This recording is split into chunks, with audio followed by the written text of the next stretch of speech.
Welcome to the Longest Turn Board Gaming Podcast. This is episode 46, Ring Circus. My name is Tyler. Hello, this is Kevin. This is Tyson. In this episode, we're going to talk about the games that we've been playing lately, and then we're going to do a deep dive feature review of Ring Circus. I didn't realize how many circus-themed games there are out there. We found quite a few that we were looking at when we were talking about this episode, and we thought about even doing a full episode around circus themes. And then we realized some of them aren't very good. No, and we would have had to buy a bunch. Yeah. We had a few. But we got there's some gems in there, though. There some are. really good ones. Yeah. Ring Circus. One we're going to talk about. Yeah. Yeah, we've got, I think there's some other ones out there that I'd like to try, like the Magnificent. Okay. And there were a couple others that I thought were good. I like Scout. I don't mind is Scout. a circus game. I don't mind Scout either, and I would like to play it again for sure. It's I been was a while. hoping to play it again before this epised, and then we could have talked about it, but you don't have your copy anymore, right? I have it. Oh, you got it? I got it back. Oh. Yeah. You should have brought it tonight. I lent it to my buddy Steve, and Okay. he's gotten a lot of good use out of it, and he was kind enough to return it for this episode. And then we kind of pivoted, and I didn't end up getting played. I didn't get it. I was going to try and play it with my family this weekend as well.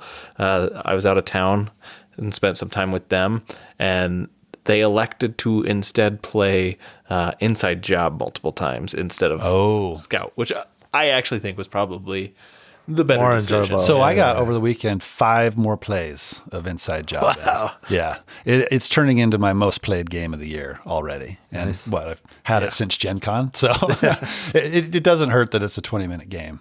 Right. No. So you can knock out a few plays pretty quick.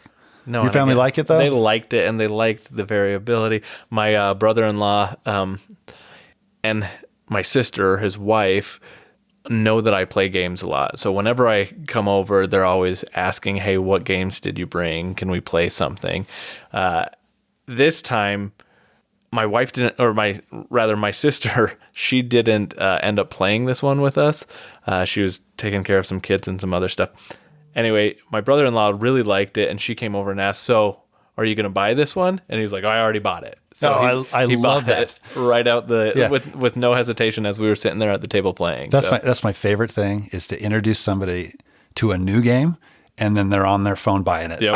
Like, that is so cool. That's happened a lot. So I was reminded of one thing, though, about these types of games that I do not like, that when it happens, it just drives me insane.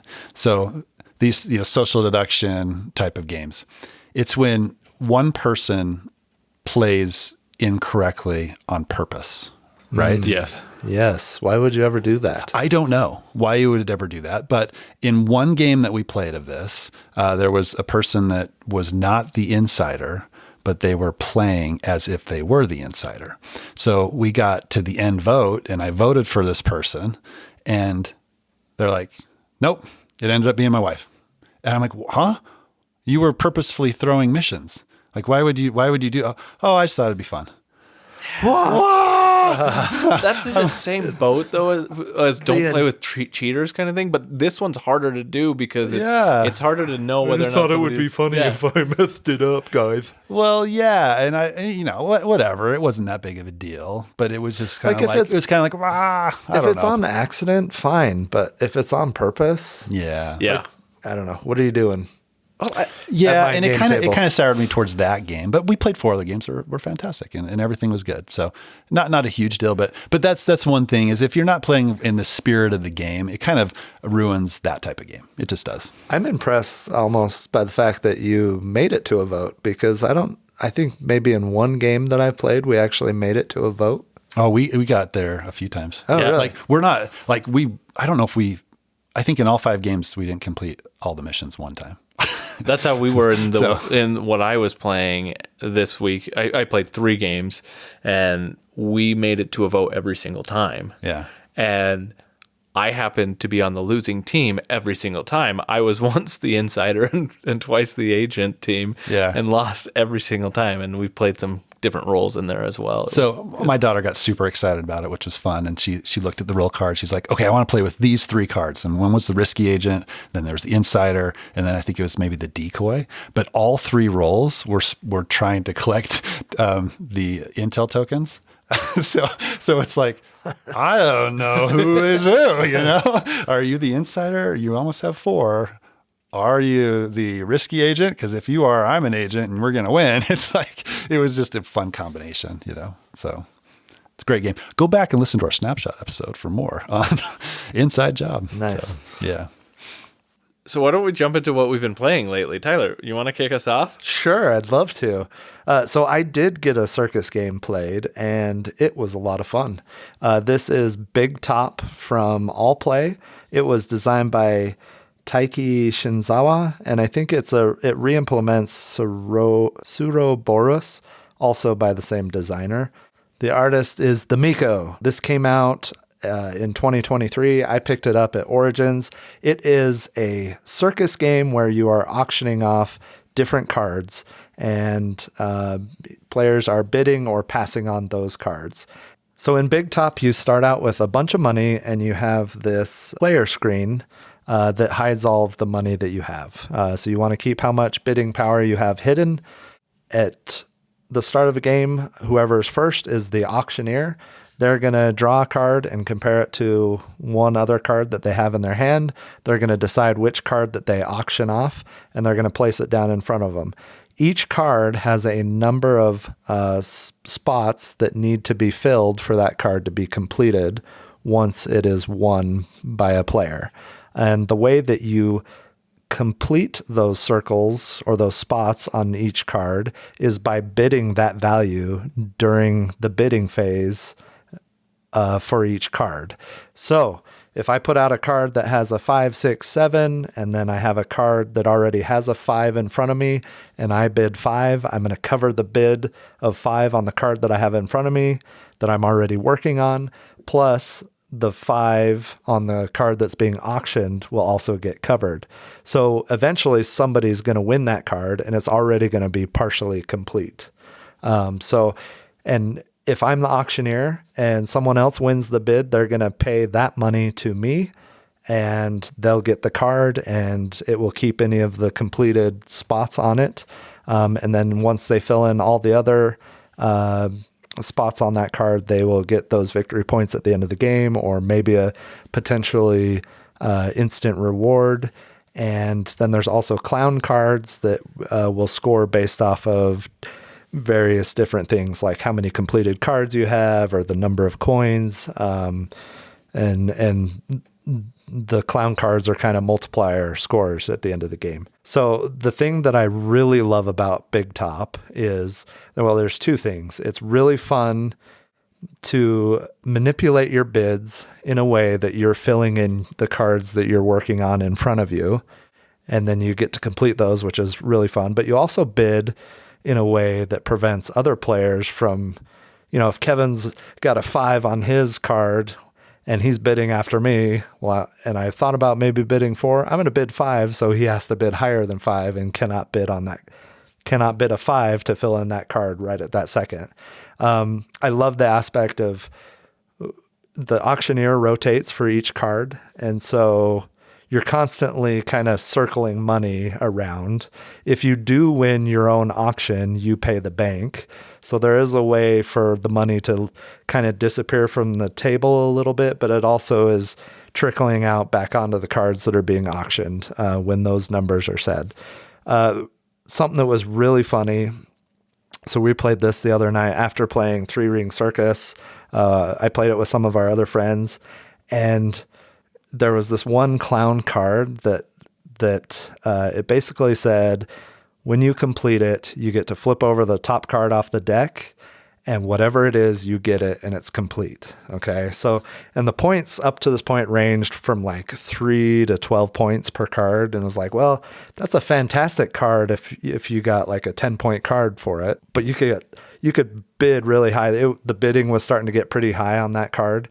You could bid really high, complete the card eventually, and then flip over the next card, and it could be a 3-pointer, and then it's total dud, right? So Ben won the bid. He buys the card. It went around a couple rounds before he was able to complete it. He completed it and he flips over the card and it was a 20-pointer. And we just we're all mind blown. We didn't even know that card was in the deck, but it was an awesome moment. We were all, laughing and cheering, and it was just really fun. I really like Big Top. This might be one of my favorite auction bidding games at this point. It's definitely my favorite all-play game. I will say I enjoyed my play at 4 players much more than at 3 players. So this one beats out Raw, huh? I think so. Yeah. Wow. That's high praise. Mind blown. I got to play this one because I don't think many games will beat out Raw as far as auction games go. It plays a little quicker. I don't know that it beats out Raw at 3 player, but I don't know how great of a game Raw is at 3 player either. So I played it a ton at 3 player, and I loved it. Yeah. It was my favorite game for a while, and I only played it at 3. So. Yeah. So I really enjoy it. We were all laughing. I think Dan made the comment too that, hey, I think this might be my favorite auction game. It was really interesting how you bid to fill in the spots on the cards to then complete them and add them to your hand or add them to your scoring pile. That along with you paying the money to the person who's auctioning it versus just paying the bank all the time. I don't know, it's apples to apples comparable with Raw, but they're both, Raw's a great game. So, and I've only got a couple plays of this and I have more of Raw. So, it's hard to know what the lasting power of it is, but it was definitely a hit of the night. After playing 3 Ring Circus. Well, and it's a small box game, right? I don't think it's not that expensive. Yeah. So, it's almost a no-brainer to pick up. And it's one that I think I'll probably be picking up for sure. I think it's my kind of hidden gem that I wasn't expecting much out of from Origins, and it turned out to create this awesome experience of that first play. Well, and you mentioned it was an all-play game, and I don't think I've played any other all-play game that I can think of. Mountain Goats? I didn't realize that one was all-play. That's Board Games Table. Yeah, Board that's Game Tables, But isn't Board Game Tables now all play? They may. It No, may be. that's exactly They what changed it is. their Yes, name. Got it. Yep. Yeah, so, and there's other ones that we've played too. Bacon. Yeah, there's Bacon. I feel like there's one there's more like I played. GPS, Sequoia, Mountain Goats. Yeah, I played a few of their games. I've only played Mountain Goats of theirs, and I liked it. I didn't think it was the greatest game ever, but I enjoy playing Mountain Goats, and I think it's a lot of fun. Yeah, light kind of. But this one sounds like it's got a filler. little bit more meat on the bones, maybe, and not to say that it's a heavy game by any stretch of the imagination. No, it's really simple, and the game ends. There's a end card that's mixed in with the last 5 cards, and whenever that gets drawn, then the game's immediately over. Count up your points, calculate your points based off the card values, and then how your clowns score. You do have to have a card that has a star on it, otherwise you are out. And then count up convert your coins to points. So whoever has the most stars scores varying levels of points as well. So really simple. I don't know that it's comparable to Raw.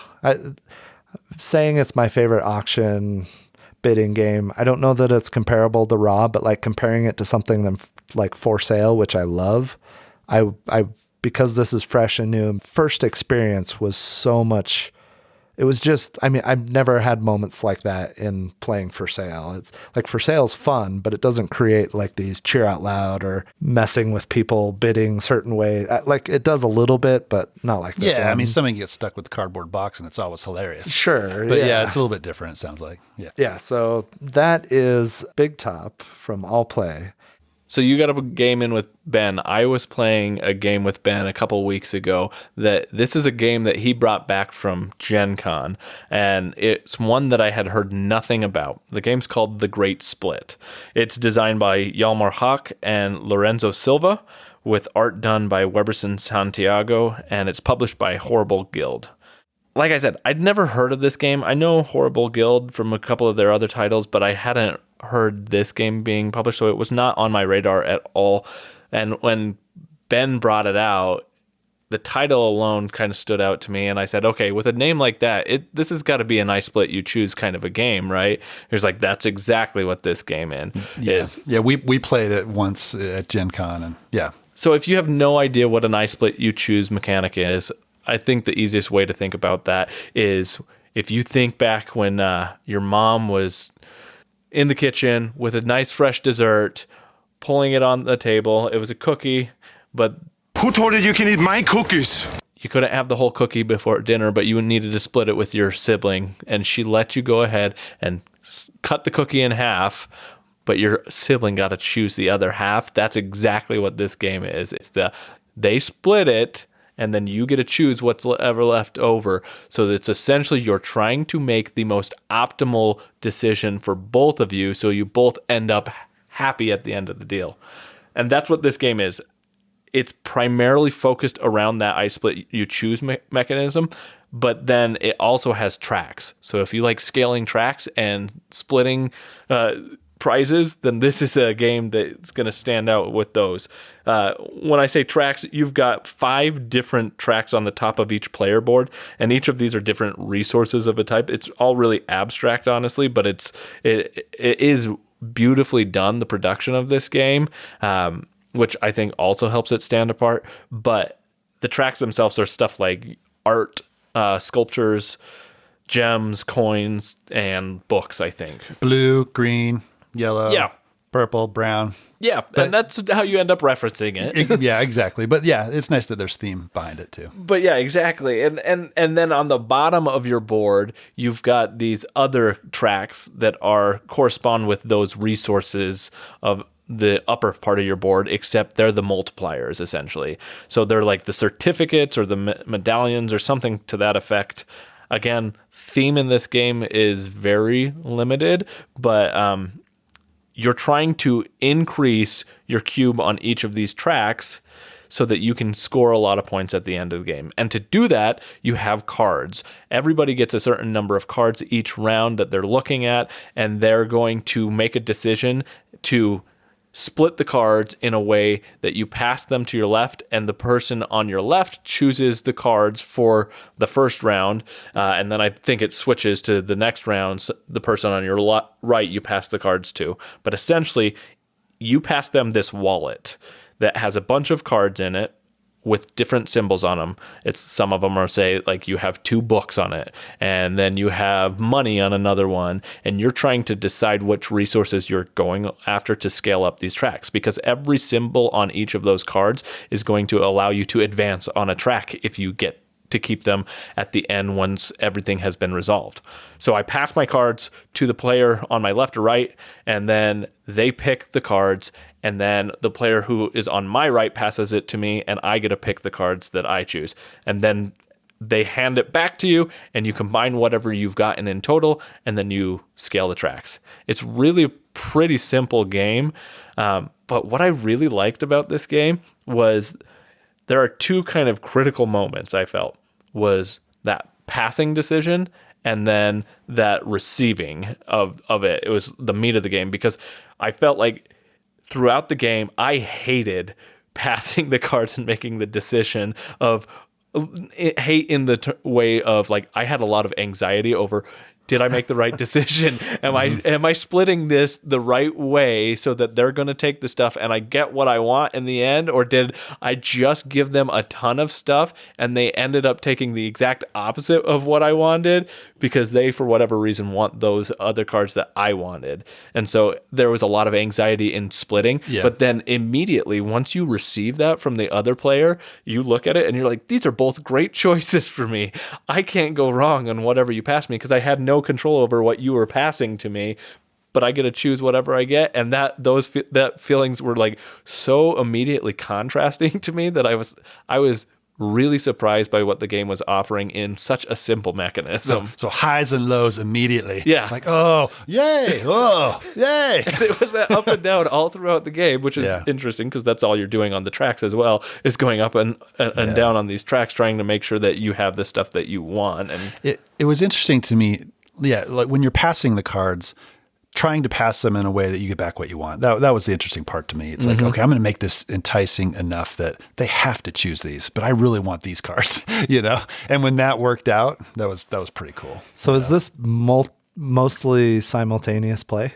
Yeah, I would say So so. regardless of the player count, because it looks like it goes up to 7, that you're pretty much going to have the same play time. Yeah, unless you have somebody who's sitting there and that anxiety is really eating away at them and they're like, what do I choose? And so there is a little bit of variability in round to round, and you could have more cards than other players at certain times. Okay. So You have a little bit more to decide on. Right, and so there may be but some everybody's doing it at the variability. same time, so. But it's a really quick game. It moves pretty quickly. It's like Yeah. 45 minutes, and with the teach, I think, is what we ended up playing the game. So it did move really quick. Nice. And I enjoyed it a lot. I thought it was a lot of fun. I'd never played a game that was solely based around the I split you choose mechanism. I know that things like New York Slice is out there, and the theme never appealed to me, and so I never really wanted to Pizza do it. never appealed to you? No, pizza appeals to me, but cardboard pizza does not appeal to me. It just makes you hungry. It makes me think of a Little Caesars. But okay, hey, yeah. no, I never really wanted to play New York Slice for whatever reason. I don't know if it was the artwork or the theme or anything, but this one is a little bit more elegant on its presentation. And even though the theme doesn't matter at all, it was interesting to get exposure to this as the core mechanism. Nice. Cool. So yeah, that was the great split. So I got played another Gen Con game that we brought back. This one is Disney animated. This one, it's published by Funko Games, designed by Prospero Hall. It is a cooperative game. The theme of the game is that you are finishing one of a classic Disney film. Okay, so you've got like films like Alice in Wonderland, 101 Dalmatians, Aladdin, those types of films. So some of the older ones, Aladdin's, when I was a kid in the 90s, but you're finishing these films.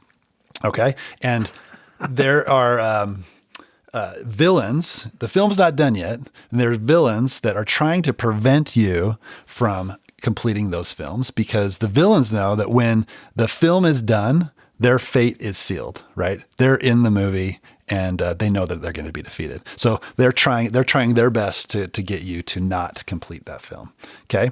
So the way that you complete your films are you have a background that you need to complete. You have these animation cells that once your background is done, you put an animation cell on top of that section, which is really cool. It's like this translucent, plastic piece that has, one of the dogs from 101 Dalmatians on it. So you're putting that on the background. That's and awesome. then once you've completed that background, then you have to do certain things to defeat your villain. And then once you're, all players defeat their villain, then you win the game. The way that the whole thing works is if you've played Arc Nova, it is the same action selection mechanic. Which is crazy. And it's cool that they're using this in a different way, right? Because that's probably my favorite part of Arc Nova is that piece of it. I haven't played the game enough to know, I'm not a huge fan of Arc Nova, but I remember knowing that I love that piece of it. So if you haven't played that, there are 5 action selection tiles that you can choose and they're in 5 different positions. And if you take the action tile that's in the 5 spot, you're going to get a bigger benefit than if that action tile is in the 1 spot. Once you select that tile, then it then shifts to the 1 spot and all the other tiles will shift up and become more powerful, which is super interesting.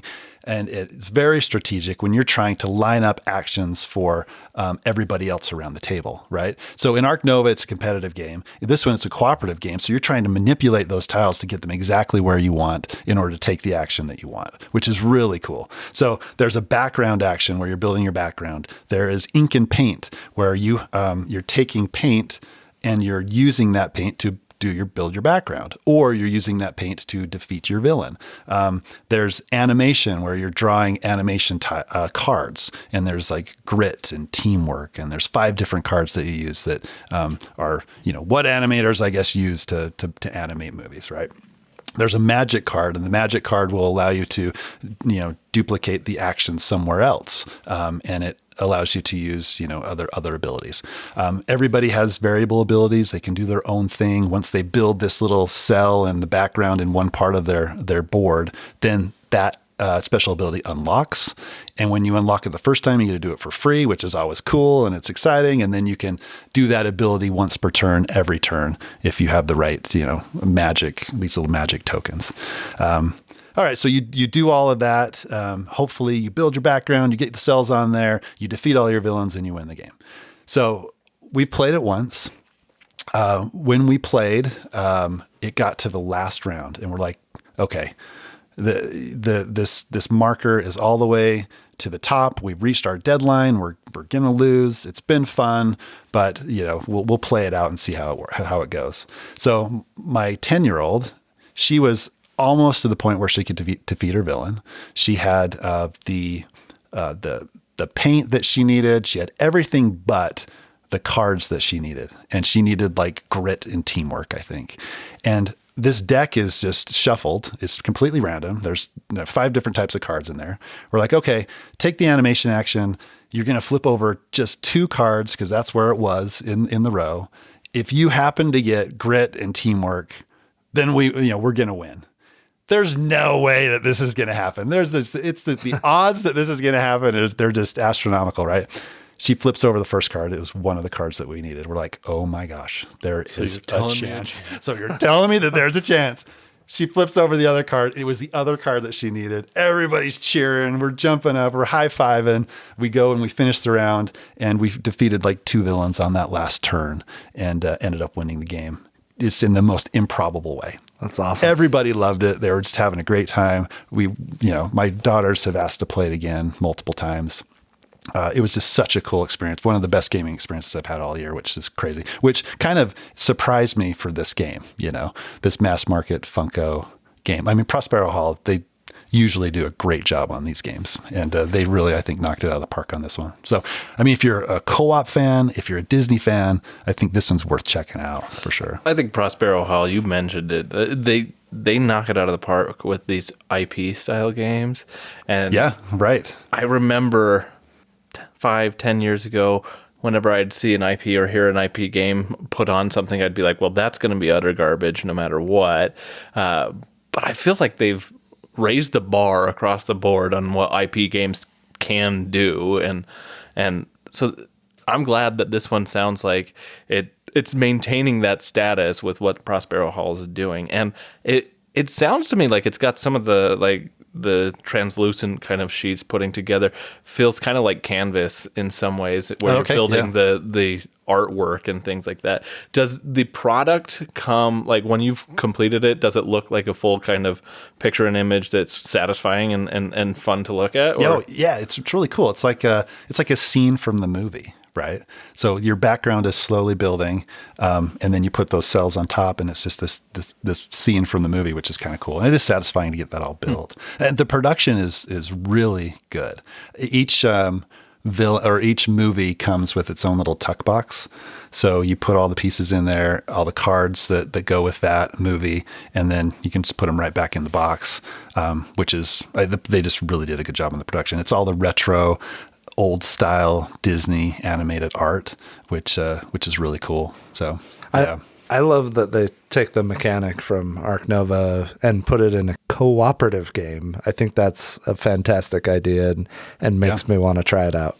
Yeah, and it works so well in a co-op. I thought it was great. So definitely worth checking out if you like co-ops. I know, Tyson.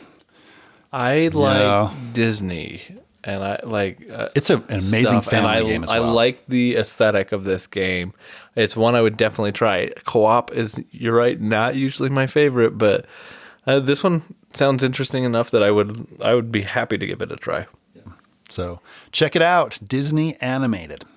All right, so the next game that I'm going to talk about is a game that I've almost bought multiple times, and it's kind of hard to find at this point. Tyson and I have had the opportunity to play a couple games on BGA with Kuro Toshiro and Timbo Mojo from our Discord. And the game is The Voyages of Marco Polo. And at one point I knew this was on BGA, and I'd kind of forgotten about it, but it was always been a game I've wanted to try. It's the beige Euro that's been missing from my life. This game came out in 2015. I mentioned on Discord, hey, it's on Yukata. Does somebody want to play? And I can't remember if it was Tim or someone else that was like, oh, that's on Board Game Arena. And so we started playing a couple games, and I'm not very good at the game, but it is awesome. And I have been on the edge of my seat. Every time I get a BGA notice, I'm like, please be Marco Polo. Please be the same. Please be Marco Polo. And I've got 25 games going on or something. Like, this game is awesome. So you're playing as a companion or something of Marco Polo, who, of course, traveled along the Silk Road to China. So you all start out on the left side of the board, and there's various locations for you to travel to. Traveling can be very costly and expensive. This is a dice as worker placement game. There's gold and is it pepper? I don't know what the resources are in there. We're playing on Board Game Arena, which has given us a little bit of a different. There's gold and pink and camels and dark silk and maroonish color resource. I think it's pepper. I don't know. Anyway, A dark maroonish colored resource. All right, so there's multiple different resource types. Camels are how you travel. That's thematic, but they also let you buy additional bonus dice that are black, and they're different color, which is kind of nice because you can't play the same color die in the same location. And so if you pay camels to buy an extra black die, then you can then use that to go to the same location that you've gone to before. So you're placing dice on different locations. You're trying to travel to new locations. Each location has a new bonus or reward or some type of conversion for, trade in 2 gold for, money or victory points or whatever else, up to the number of pips that you have on the die that you use for that action. To collect gold, it's 3 dice. The resources get gradually cheaper where you use fewer dice or just 1 die. So if you spend 3 dice for gold and you have like a 3, 6, and a 6, you're going to score on the gold track the 3 value, your lowest number of the dice. Yeah, and the rewards get smaller or bigger the larger the dice. There's like a values are. table on the board that breaks it down, and it's just a grid of rows and columns with, if you have 5, you get these rewards. If you go here, it's really simple and easy to understand. And that's one of the things I think that BGA is perfect for it, because everything is pretty intuitive in the game. Yeah, and that's not always the case when you're playing a game for the first time on BGA. It can be brutal. Sometimes some games can. Sometimes that can ruin the experience of, I don't want to play that game again, right? But this one, it's fantastic. So there is a penalty that you have to pay if you go to a location that somebody else has already gone to. Some of them, one of the locations that you get like 2 camels and the resource of your choice. On top of that, the dice pips have to gradually get larger. So there's some different things going on. It's a Euro, so there's contracts involved that you're trying to fulfill and then sell off and score points and get other rewards. Something that is really interesting about this game, each player has a asymmetric character ability to start the game, and they all feel like they should break the game. Yeah. They're all very powerful. I had one where I got a new contract for free at the start of every round. The game's played over 5 rounds, and then that's it. You're done. I had another one that I could go to any location without paying the 5 coin penalty, which was really powerful. I don't know, Tyson, which ones did you have? I have one right now in this game we're playing that allows me to make the die pip whatever I want. Oh, nice. on all of them. I know. And I'm like, so I didn't read what the ability on the card was at first, and I looked and I thought that my first roll was just the worst roll in the world because I had all ones, and I was like, what is going on here? But it was actually, hey, you get to make your pips whatever you want them to be, essentially, and it's crazy. Just like you said, that it feels like these abilities should be game breaking in some ways, but it's got that feature that we've talked about before, where because somebody has something that can break the game, you also have something that can break the game, and it's how you use that to the best of your ability that makes it feel really rewarding. Yeah. I know there's one that lets you start in Beijing, which is on the other side of the map, and there's, you get points at the end of the game for who makes it there first. And the points go down. So if you're the first one there, you get 10 points. So that person's essentially getting 10 points to start the game off. On top of the fact that if you go to Beijing, the only way you can score points for leftover resources at the end of the game is if you've made it to Beijing. Yep. So you could also just now load up on a bunch of resources and collect some points for that at the end of the game without having to worry about getting there. Yeah, it does some really interesting things. It's really simple to play. I am blown away by this game, and I love the different abilities that are in different cities. And there are a large number of cards there that create variability from game to game to game. Going to different locations, each game is going to be different because they have different extra bonus abilities that are on them. Like in the last game that we played, I went to a city that had, if I exchanged 2 camels and 1 pepper, I would get 4 victory points, which is a lot in this game. And you could do that multiple times if you had enough resources to do that. And so at the end of the game, I scored 8 points just because I had worked up to it, which is one of the highest contract values, I think, is about 8 points. And so it was kind of crazy. I think one of my favorite things about this game is one of the things that I like in a lot of games is that, one, it's dice as worker placement, which I'm always a fan of. Love but that. I think for me, one of the best things about this game is that it has comboing actions, because I can set up my contracts to be able to, I can finish one that then allows me to finish another one, which then allows me to move on the map, or it allows me to claim a new contract. Or get a black die. Or get a black die. And like, then it allows me to do different things, and you can do bonus actions in the game. So you have to take your main action, but you can do these bonus actions as well that can then further progress your comboing of things, and I love that in this game. Well, and I love too hey, there's 3 spots I really want to go to, but Tyson looks like he might want to go there too, and Tim looks like he might want to go there too, but Tim doesn't have any dice left, so I'm good. I love trying to figure out what are the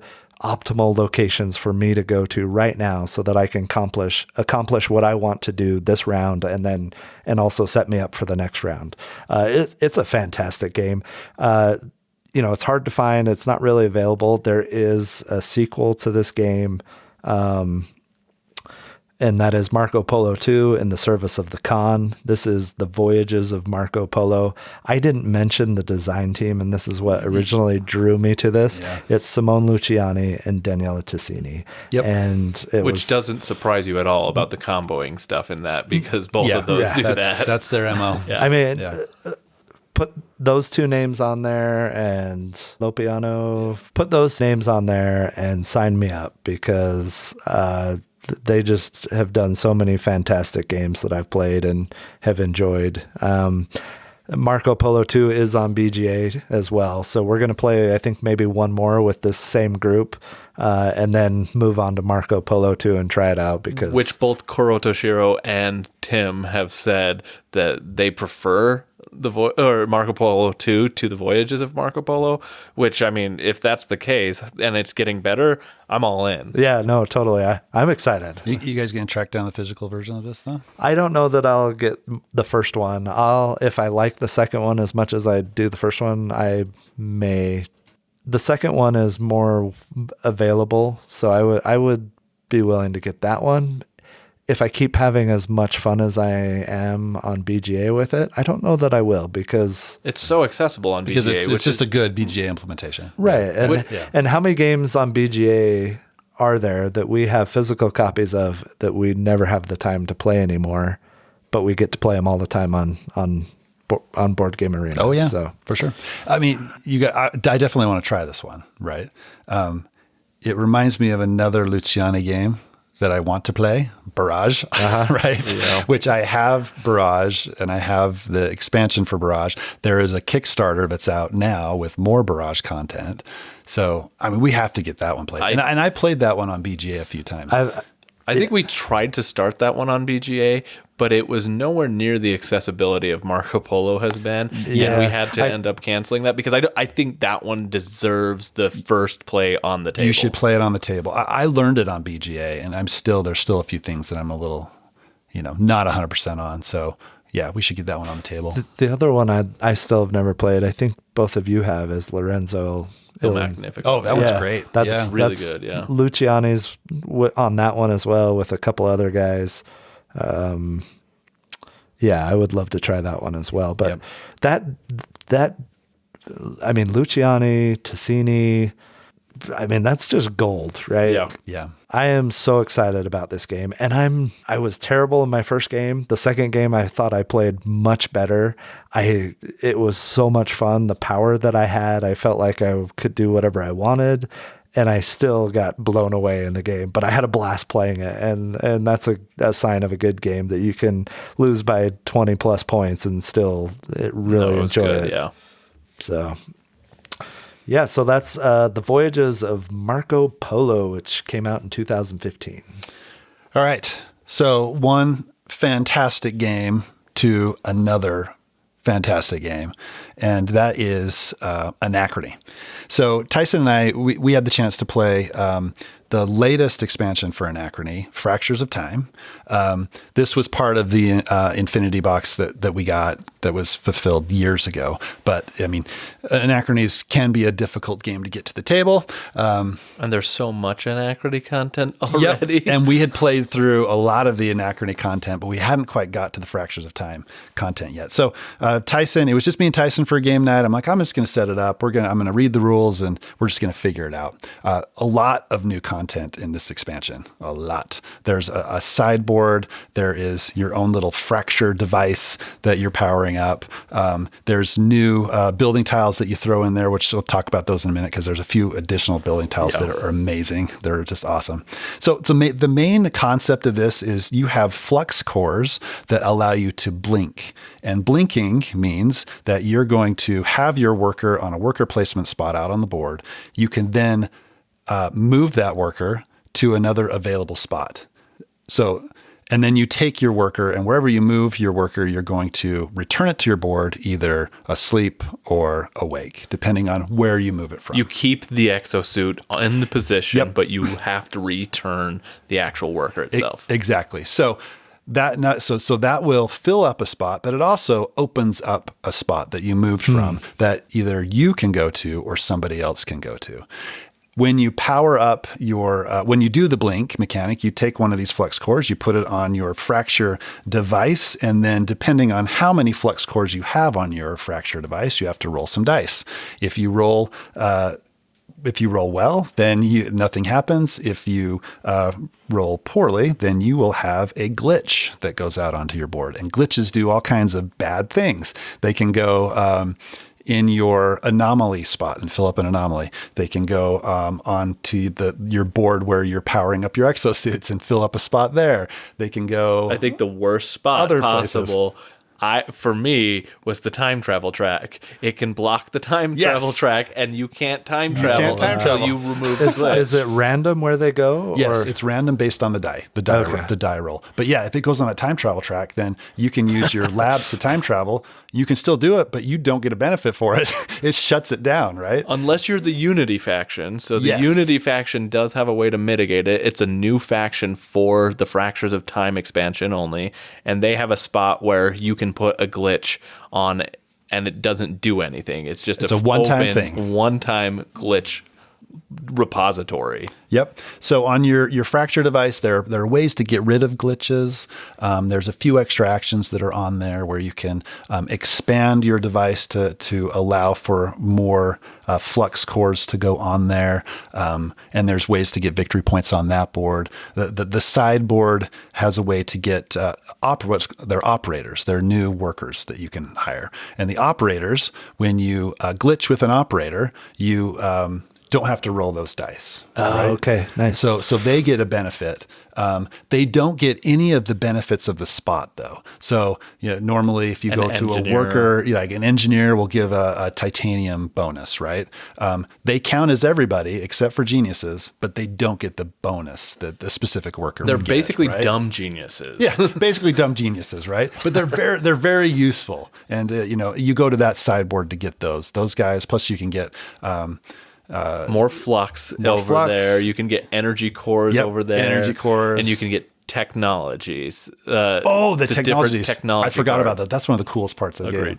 So technologies on that board, it's just different end game scoring cards, plus they give you in-game benefits as well. They do, yeah. Yeah. So I thought that was probably one of the most interesting parts of the game. You loaded up on that. I loaded up all on the technology cards, and they had all these different abilities that allowed me to do stuff and be more versatile in my actions and what I was doing. And then they also contributed to end game scoring stuff, which was really cool because it gave me a very obvious direction for me to go to in different ways. Whereas, like, I think, and you can correct me if I'm wrong, Kevin, I felt like with you not having the Unity faction and having to figure out what do I focus on here, you had so many options. It was a little bit more to take in. Yeah, it was kind of an exploratory game for me, just kind of testing stuff out, and didn't work out so well in the end game, but it was a blast to play. It was just so much fun. One thing to keep in mind, and the game is shortened because if you're blinking, you have a ton more actions on your turn during the round. So it does shorten the total game by 2 phases. Yeah. In the timeline. The timeline has 2 less tiles in it, right? And it adds a tile before the game where you can warp. That's the first thing you do is you can place down some warp tiles, and that's it. That's all you do. Then you go to the next round. Which is interesting because then you immediately start with a paradox phase. Yes. Because normally in an Anachrony, you skip the paradox phase. But in there, if you chose to warp stuff in before the start of the game, you can get 2 paradoxes. You can get paradoxes right out the gate. Yeah, which is interesting. I mean, it makes my favorite game even better. Yeah. I mean, I would not introduce this to new people, not a chance. But if you're a seasoned like Anachrony player, awesome, so good. I loved it. Do the new workers become available from the same spot on the board, or do they come in differently? And a separate board entirely. So it's like the warp zone, or I can't remember what that zone's called, but it's it's an area which is interesting because it's the only place where you can't blink out of. Yep. You can't so you can blink into there, but you can't blink grab a guy out and maybe do something else there. Makes for an interesting choice, right? Because you could get those power card or the end game scoring cards on that board. Yep. And there may be a good one that you want, but you go out there on your first turn with that exosuit, you're stuck there.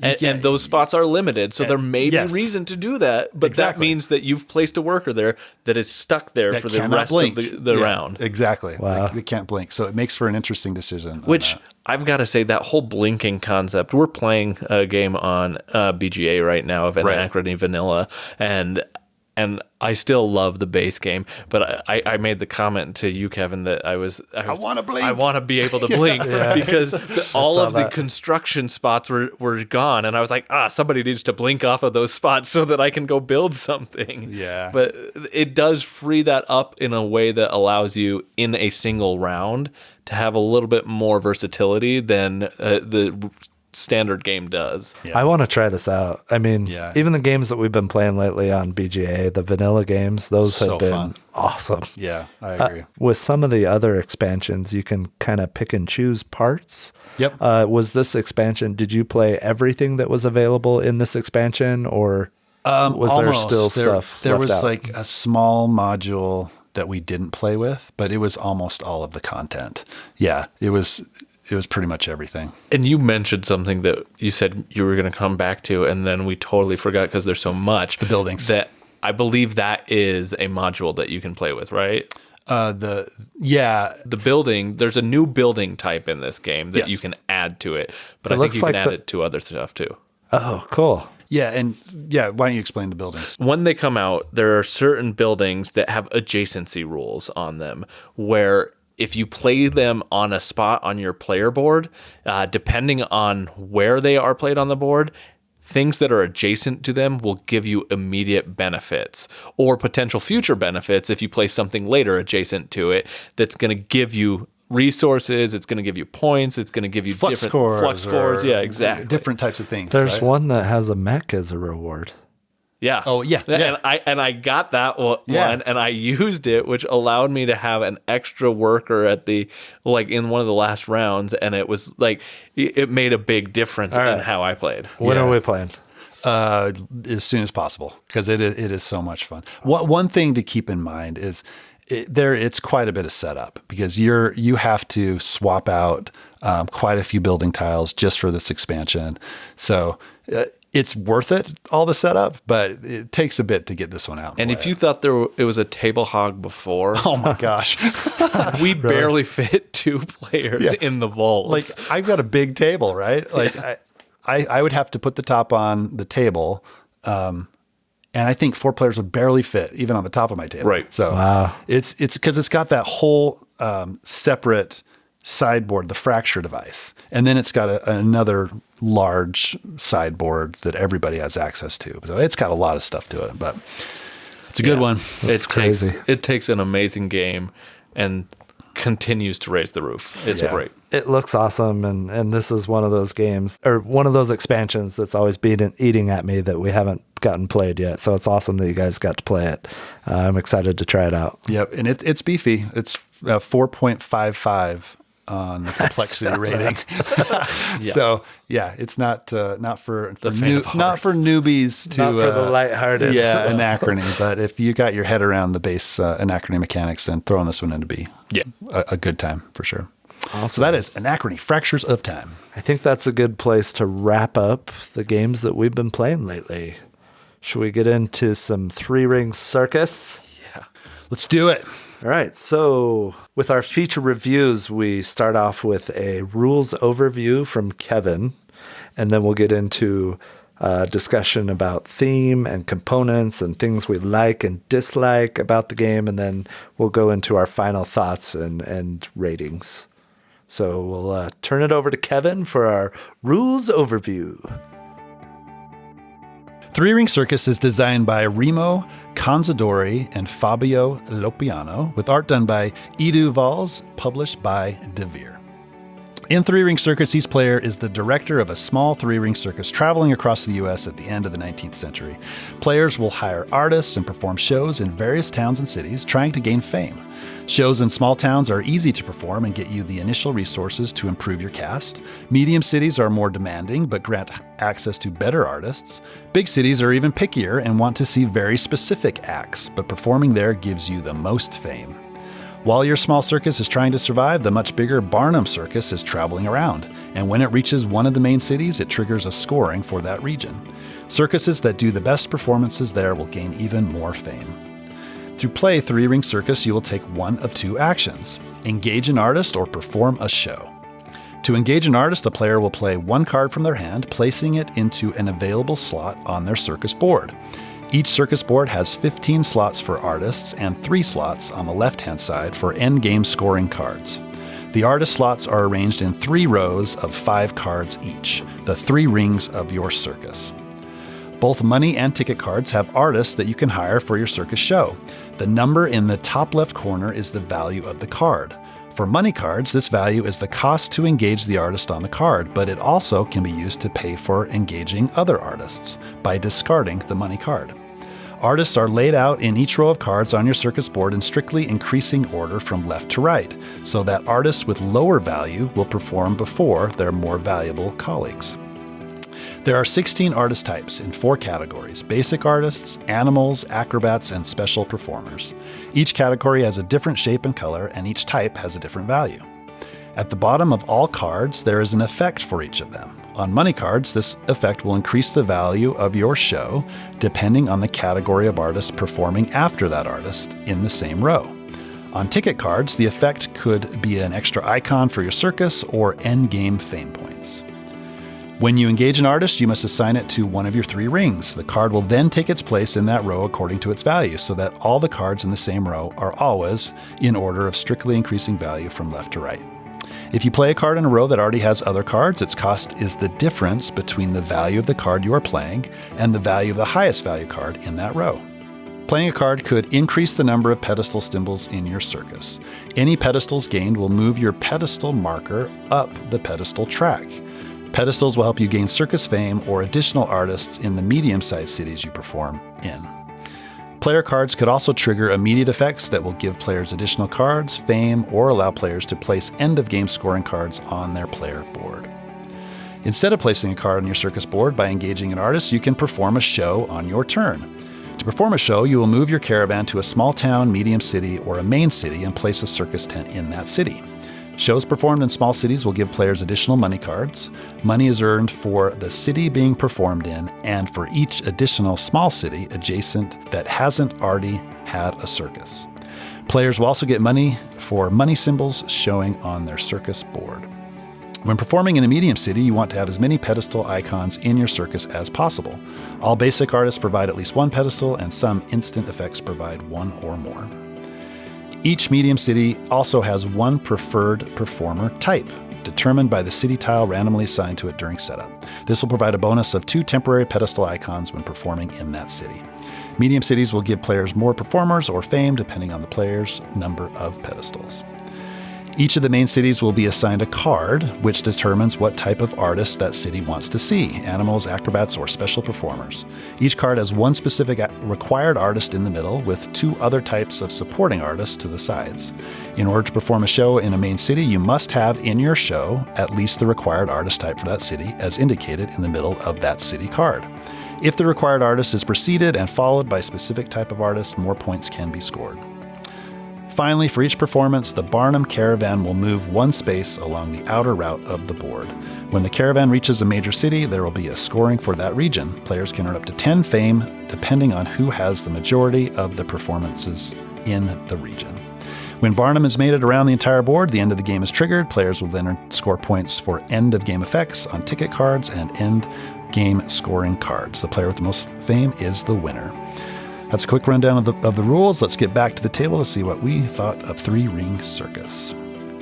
Thanks, Kevin, for the rules overview for 3 Ring Circus. The game we're reviewing today, Kevin, you own a copy of this game, and I think Ben owns a copy of this game. But as the owner of this game, why don't you give us some thoughts of what you think about the production for 3 Ring Circus? So this was the first spot I went to at Gen Con. I went straight to the Devir booth. I was very interested in picking this one up. The first thing I noticed was how small the box was. It is a small box, but then I picked it up and I'm like, man, it is a beefy box. It's full. It is full. So you open up the box and it is just, there's no insert. It's just packed with, the boards and all the components of the game, which I really appreciated because, space on my shelf is at a premium at the moment. So having a game that is, has a small box form factor I appreciated. And then I opened up the box and it had the components were fantastic. The art was fantastic. It has things in it that other games don't have. One thing that really impressed me initially was if you have lower player counts, there are tiles that you put together that block off sections of the board. Tyler and I played 2-player. You block off a large section of the board and you only have what you're playing with visible, which I thought was really cool. So I think the production is fantastic on this one. Yeah, I do too. And that was the first thing I noticed were those pieces that cover the regions that are not in use. I thought that's brilliant, and I wish other games would do that, like Power Grid. Oh, Power Grid. If Power Grid had that would be awesome. Yep. Blocking off the regions that aren't in play. I love the little circus tents. They just make me happy, and they make me want to do the circus theme song in my head. Like, I don't know. They just make me happy. Well, and most games with a component of that type, usually would have that be a solid color, right? Like just a single color in your player color. But this one is divided and it looks like a circus tent in the player color that you have. And I thought that it was a little small detail, but it made a big difference on the aesthetic of the game. You get to the end of the game as well, and there are so many circus tents out there. And just the table presence of that game, it looks awesome. I love it. Yeah. I love the screen printing on the Barnum and Bailey caravan piece. Yep. The score markers are screen printed, popcorn buckets, lots of little details that make this just awesome. All the performers, they're different. The art is great. It's awesome. I will say the art, like looking at the board, it's beautiful, but it's a little busy.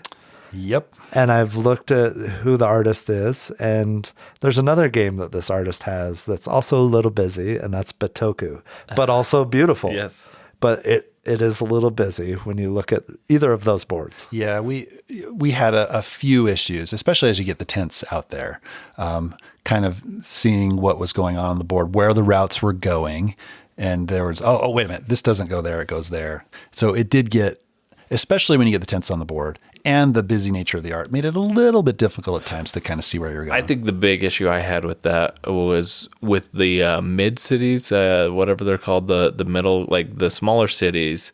Medium cities. Yeah, the medium cities. They have specifics like charts, I guess is what I'd say, printed on the boards. And some go for one city and another goes for a different city. And while that works perfectly fine, it sometimes was difficult when the tent was placed for me to say, hey, is this in the New York section or is this in the DC section or like where is this ending up? Where is this city? Yeah. I mean, I found myself looking at the board. Oh, wait a minute. Okay, yeah, it's over there. Well, like Boston and New Haven. They are color coded, but they are kind of put in areas where they're right on the edge of two regions. And so that can be a little confusing. Yeah. But you play it a few times. It's not that big of a deal. No, it's really a nitpick. I mean, it's not that big of a deal at all. And it is, like you said, Bitoku is a good example of this. It's beautiful regardless of that, even though there may be some like adjustment to try and figure it out. I think the one component that took me off guard at first was your own caravan token. I thought that was really ridiculously small the first time I touched it and played with it. And I was like, I'm going to lose this thing. But then I realized that it was because of the board and keeping the board less busy than it already was. It was probably important to keep it smaller. So like, it's a nitpick for me. Like I wish that were bigger, but I also understand why it is the size that it is. Yeah, it's small. It's snack size for Tyler, so you got to keep your eye on him. But I'm going to ignore that comment. The board itself is not a ginormous board. It's not. It could be a little bigger, but but it's definitely a bigger playing surface than something like Clans of Caledonia, which oh, you got to get your magnifying glass out for that. Or the one we played with Dan, Hamlet. Yeah. Is significantly smaller scale. The first time I saw that, I thought, wait, that board fits in that box? Yeah. Like I'm happy with the size of the game for sure. I think it works well. But yeah, any other comments anybody has on the production of this game? Then let's move into the things that we like about this game. Tyler, you want to kick us off on something that you really like about Ring Circus? I like how the game ramps up. So the first city that generally gets scored, unless it's covered up, is Chicago. And from Boston to Chicago, it takes the Barnum and Bailey caravan quite a while to get there. But once it does and that first city gets scored, everything else just kind of goes really fast and to where it's returning to Boston and it's the end of the game. There's some build up there where people are doing lots of shows. I mean, you initially get some cards out, some artists on your player board, and people start doing shows like crazy because they're trying to score the area majority. And then it gets to the end of the game, and then there's this moment where it's like, is the game going to end before my next turn? Is it everybody's trying to get their artists out, but they're trying to maximize their points by doing shows as well. So it's a really interesting end of the game moment where the game could end really quick, or you might get a few more turns and You just don't know. Get to score a lot of points. Yeah. So there's some interesting things going on there at the end of the game that I really like. Yeah, I think for me, similar to that ramp up that you're talking about is, I think from like a mechanism standpoint, the design decision to allow, so essentially on the board, what's happening is you're putting these tents down, and by occupying spaces, the Barnum caravan cannot stop at places that somebody has already performed at. And so because of that, just like you're saying, Tyler, like it expedites that travel process. And it's clever, I think, that by design, people want to score in the first areas first. So they're putting tents all in that first area, and then they move to the second area usually. And then like because of that, those spots get taken up, meaning that as soon as it starts moving out of those areas, it's starting to move faster every time. And I don't think I've seen a design decision quite like that in any other game that like really ramps it up, and it really is contingent upon the players to determine the pace of this game to some extent. Yeah, you can do a performance right in front of the caravan. Immediately is going to jump right over and it's going to speed it up towards the end of the game, Right. which is it's interesting, right? So I love the player board, and I like how you play cards onto the player board. I think that's super interesting. So if you have, you're only paying the difference between the cost, right? So if you have a 3 cost card and then you play a 6, you're only paying 3 to get that card onto the same row or same ring of your board, right?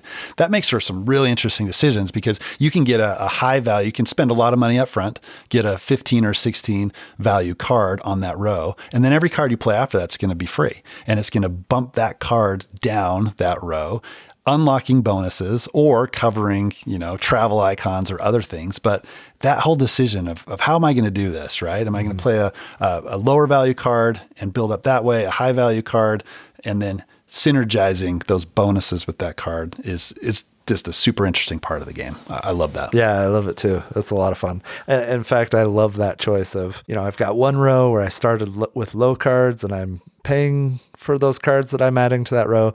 And there's another row that I'm always going to buy a 15 or a 16 and put out there and then just add cards for free on that. That's a really fun and interesting way how that tableau works, how you get the rewards. I love the reward that lets you play another card immediately when you cover that one up. Yeah. And on this, by the same token, it makes for some really interesting decisions because you're covering up some of the train spots, and so your movement capability is going down as you're adding more cards to the tableau.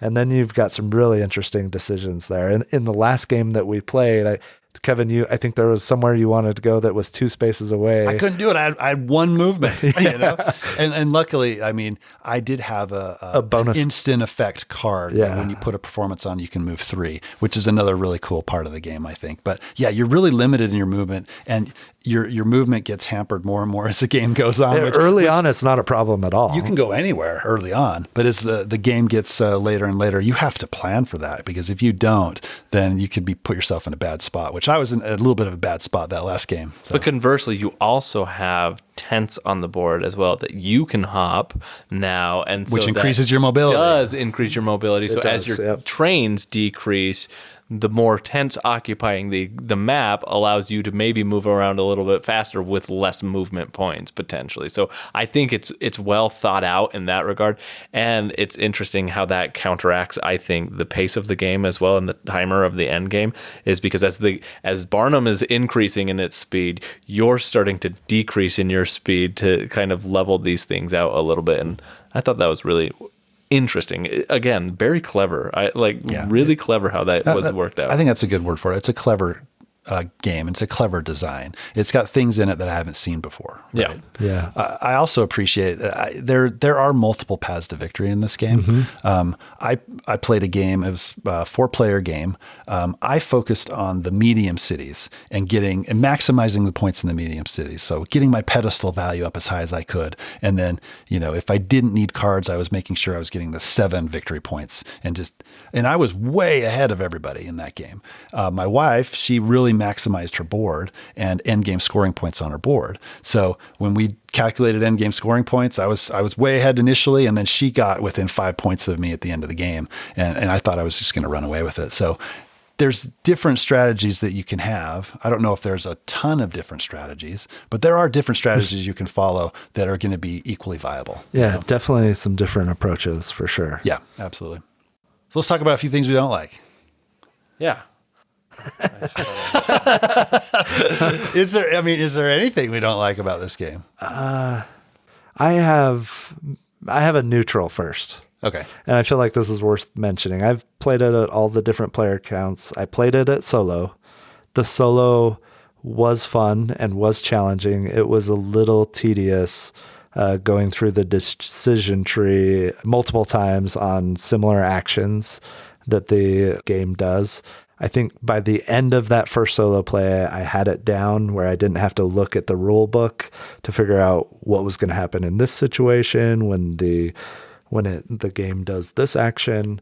It was enjoyable, and I would go back to it solo. But after having played Distilled solo, where it was snappy and easy and very almost no overhead whatsoever, this game had a little bit more to it. And so I feel like that's worth mentioning. It's not a negative. I'm just kind of neutral on it. I would play the solo again, and I felt comfortable with the decision trees that are available by the end of my first play. So having never played this one solo, I will say that Distilled, from a big box standpoint of solo games, is kind of like a hidden gem in my opinion, as in terms of like no overhead solo. So like if that's the comparison we're making here, like I don't know. That's my most recent comparison. Right. And I don't play as many solo games as you do, or solo versions of games. But while I was sitting there playing it, I was like, oh, this is kind of,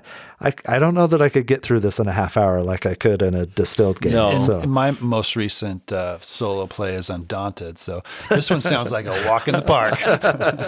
Yeah. So not a negative, just felt like it was worth mentioning my solo experience with it. And I was a little bitter. I lost by a point to the solo, but I thought that was cool that it wasn't just a walk in the park and I just totally destroy it. You can play on easy, medium, or hard. I played on medium. The cards that you flip over, if you're playing on easy, they'll take away some things from the game, and if you're playing on hard, it adds to the game's abilities and makes it more difficult. So it was interesting though. Yeah, I don't know that it's one that like screams out to me that I would want to play solo, honestly, mainly because for me I think the game it shines with the player interaction, right? Yeah, absolutely. And then I was also going to say that it's not like an overly complex game. So it doesn't like it lends itself, I think, in a lot of ways to new players and to maybe not as familiar as gamers playing this game. I think you could bring this is a little bit above, I think, like Ticket to Ride. It's a more complex than that, but it's not like a ton more complex than that, I don't think. However, I will say that one of the negatives that I had with the game was that, or at least to be aware of, is that there is a lot of like iconography that can get lost in the sauce a little bit, that unless you're aware of, you may not totally recognize it all the time. At least that was my experience. I think that goes away pretty quick though with multiple plays.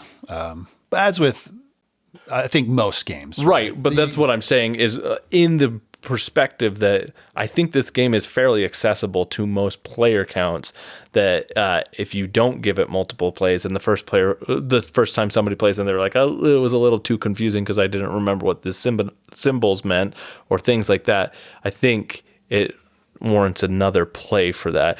But if somebody gave up on their first try, it may not get the value out of it that I think it deserves.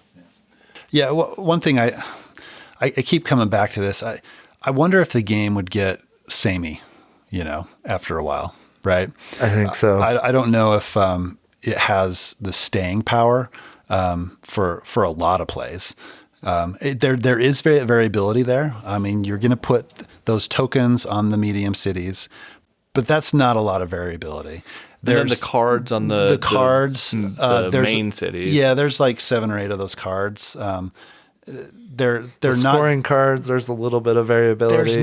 they're not different enough to really. Yeah. I mean, okay, there's going to be a different performer that's the main performer, but that's completely random on if those cards are going to come out of the deck. But for the most part, I mean, you start out the game the same. Yep. You put an artist out as part of your first turn, and you select the city you start in. Then you're going to go somewhere and get cash cards. Yep, exactly. And Because then you need money. Or you might put another artist out, one of those two things, right?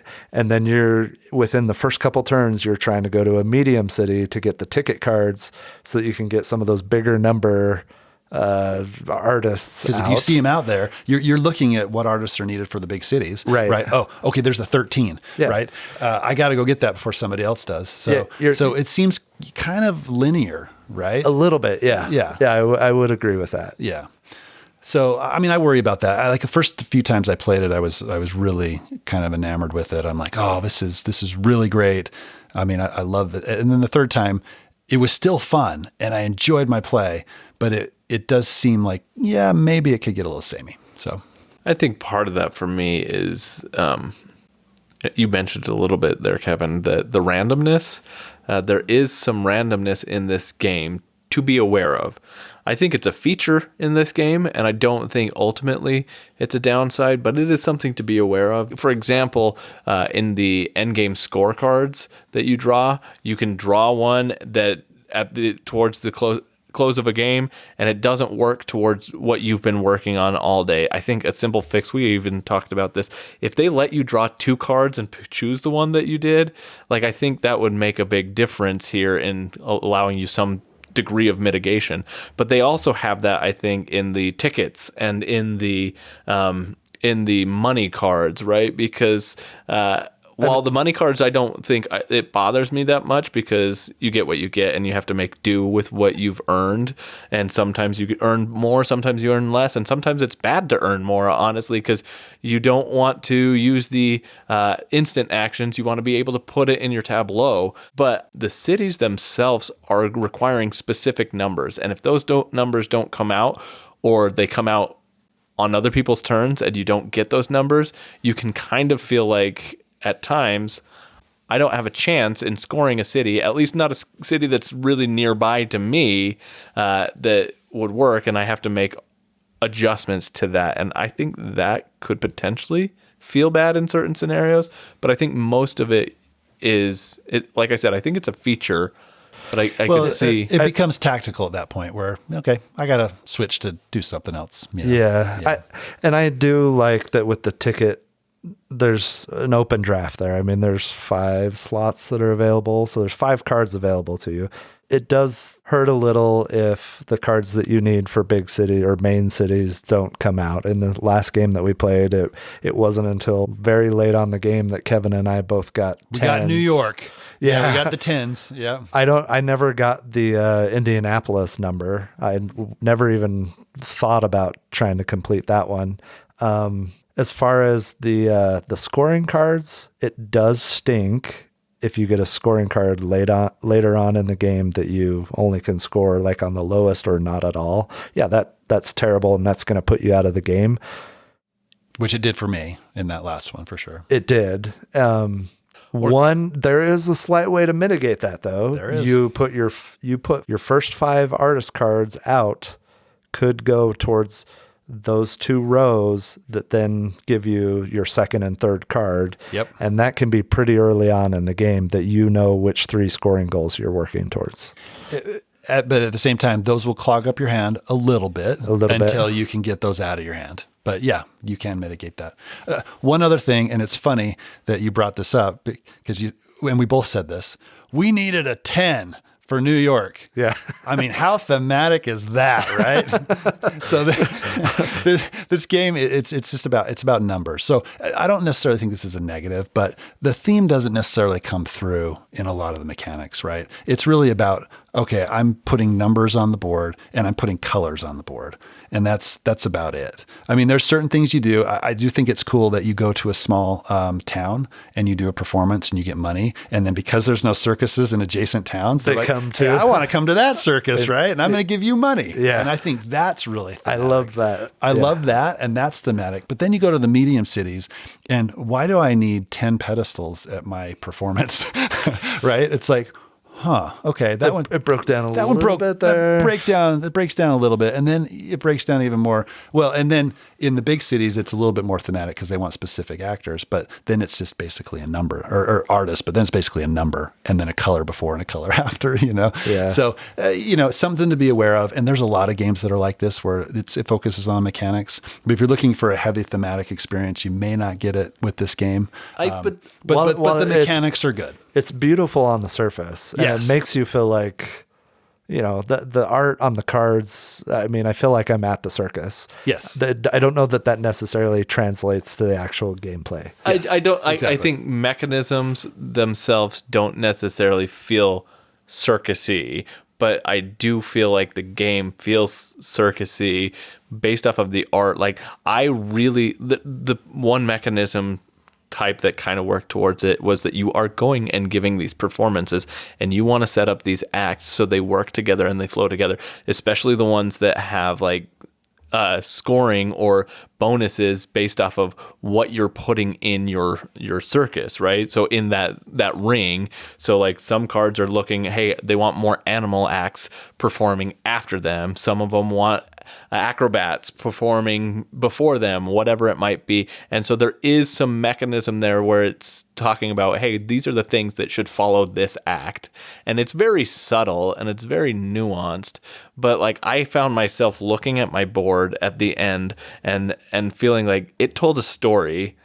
Now, it's a little bit, that's happening in my head. The game's not doing that, but like it really did feel like I would look at it and I'd be like, oh, look, first we captured the audience by throwing the lion in, and then we bring in the clowns, and then we bring in, like, I felt like there was some stuff in there that I like that you went there. That has never crossed my mind in all of my plays. Yeah, it's like my numbers are going from lowest to highest, and I'm scoring all the blues. Yeah. I'm getting extra pedestals The because I've got only- an orange there. Yeah. The only right, reason I right. thought that, though, was because the mechanics were telling me that, hey, I need an animal act to follow this one So, to get extra points. I can see that. Yeah, I can see I like that. Yeah. But the game's not pushing you that way. It- You no, have to kind no. of do that yourself. So, but which is cool. Yeah.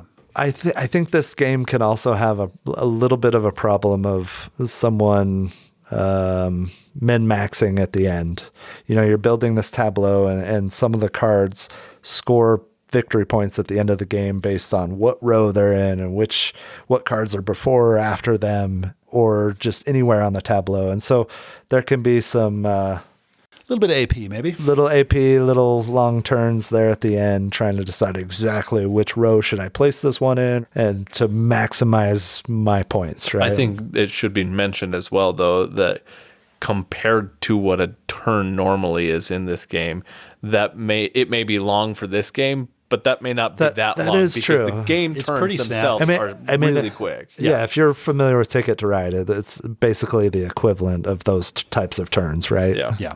You're playing a card or putting That's on a a good performance. point. Yeah, that is. I think that is a definite positive for the game. But Yeah. you're It right. plays quickly. The time in between, even in a 4-player turn, the time between my turns are very minimal. So, all right. So that was a pretty lame nitpick. Sorry. But I don't think you're wrong in that It somebody turned into a can- positive. somebody can take longer towards the end of the game. And there's one bonus that when you cover it up, it lets you switch 2 cards between rows. Unless something's immediately standing out, I don't know that I'm ever going to use that. I just ignored Because it. you're building your rows in a specific way. Right. And- like, why would you want to take points away from yourself? And to figure out a better way to have them, that is Right. some decision time that I don't want to slow the game down because it is moving so quickly. It's an interesting concept and an interesting thought, but in practice, I don't think it works well. Yeah. And a lot of times I've done that first row to that point before I even have another card on different row. So Yeah, I it's did that the useless last to me game too. I completed the whole top row before I did anything else. Yeah. Yeah. And maybe that's not optimal, but I haven't used that action yet to my benefit. That just means that you've been playing well without that action. Well, should we do our final thoughts? Okay, I'll start with the final thoughts. I've played this game the least, so my final thoughts are probably a lot less important than either of yours. So I'm going to go first and then see if I'm completely wrong based off of your guys' wealth of experience. But for me, this game is a really fun idea and a really fun theme that I think is beautifully executed in terms of the way it looks and the way it presents itself aesthetically. And I think the mechanisms are fun, and because the turns are so snappy, it's easy to get into and it's easy to enjoy. I didn't even really understand the full implications of all the rules in this game when we played, and I just kind of jumped in and started figuring things out as it went, and it lent itself that as long as you have a basic understanding, it can work pretty well, I think. I enjoyed a lot of what I was doing. I really, really did enjoy placing my cards on my tableau and then figuring out how to pay for them, but then later placing cards that were of lower value than one of my highest cards on there, and then getting to do that for free. I also really like in this game that by going and doing performances in the main cities, you feel powerful. You feel like I just scored a lot of points. If I timed it right, and you make jumps of like 20 points in certain turns, which I think is fun for me to see. Oh, look, I'm doing all right. I think the game does a lot of really fun things, and I've enjoyed it. I'm trying to decide whether or not I think this game, I'm leaning between a 3 and a 4, honestly, right now. On a scale of 0 to 5. Scale of 1 to 0, 5. Yeah, 1 to 5. We never have rated anything a 0. But on a scale of 1 to 5, I'm leaning between a 3 and a 4 here, in that there's a lot of stuff it's doing, but I don't know if it's doing stuff that is kind of groundbreaking or new, except really I am very impressed by the Barnum caravan and what that's doing. I think right now I'm going to say it's a 4.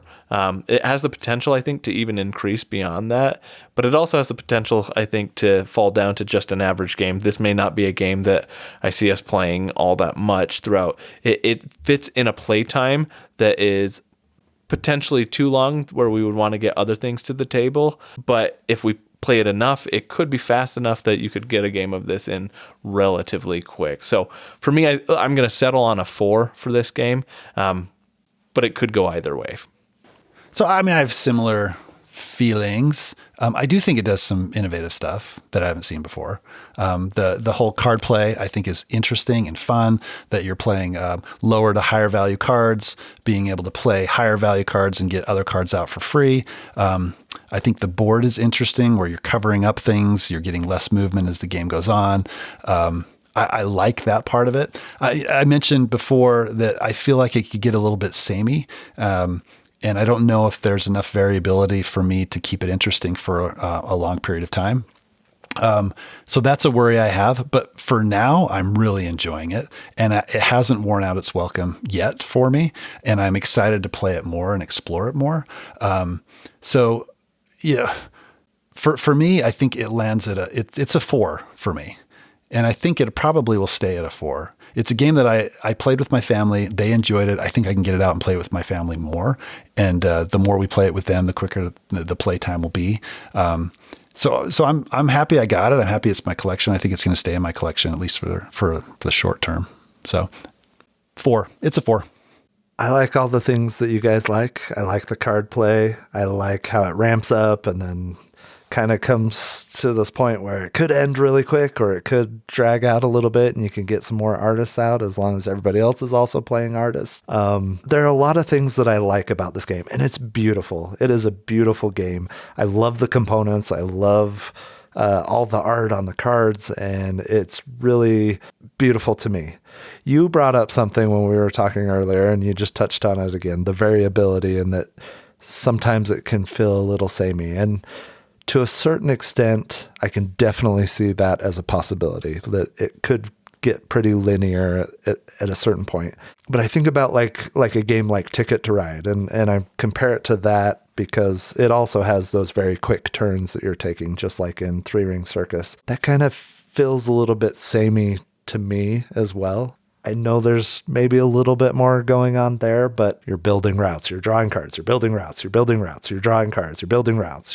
There's some sameness there too. I think that this game would be amazing if, so there's the playing time on BGG says 45 to 75 minutes. If you could get this game in 45 minutes every time, I think it would be an amazing experience and just really enjoyable. I might even rate it as a 5. But I don't think that's possible. I think you're going to be in the 75-minute range, maybe a little bit quicker with smaller player count. I think it's a 4 for me. If you could get the play time down into that like 45-minute Azul time, it would be. It's definitely a 4. It might even go up to a 5. If the replayability does not suffer with even more plays and it doesn't feel samey, then it could go higher. But for now, I'm at a 4. The 5 streak has ended. What? Oh man, it had to happen at some point. Yeah. At some point, it had to happen. I mean, I don't know. I'm gonna go back and look and see how many 5s. Quantity of 5s you've given it. Honestly, we haven't done a lot of feature reviews in the last few months. We've done Distilled, we did Gundanteds, we've done Ring Circus, and I feel like there was a pretty big gap there. Yeah, there could have been. Yeah, there could have been a gap. For sure. Darwin's Journey, I gave a 5. Dang it, man! Maybe I am 5 happy. Yeah, but I didn't give a 5 to Perseverance. That was probably the last game I didn't give a 5 to. Yeah. So yeah. Ring Circus is a good one. One thing about Ticket to Ride though, that game has so much tension. Like it is ramped up to 10. I think as far as. Can I get where I need to go? Are people going to get into my way? Like that one has so much tension. A very simple mechanic, but there's a lot to it. I feel to a certain extent this game does too at the end. At the end, I agree. That's not during the whole it's pretty game. Open, but even from the start of Ticket to Ride, you have to know, okay, which of these routes do I want to start, and which areas am I securing for right now, and where am I securing for later? And I need to start a route over here, but doesn't matter. Somebody took Portland to Seattle. Dang it! Yeah, I gotta go around. Yes. And that can happen from turn 1. You know? Exactly. So I felt like you're right. Ring Circus, Tyler, does do some of that, but I felt it more towards the end. I felt like I had pretty much open access to almost anywhere I wanted to do to a certain extent. I'm not blocked out of a medium city. I felt like selecting your first city, like turn order at the start, it did feel all right to be able to be like, oh, I want this spot because then I can go over there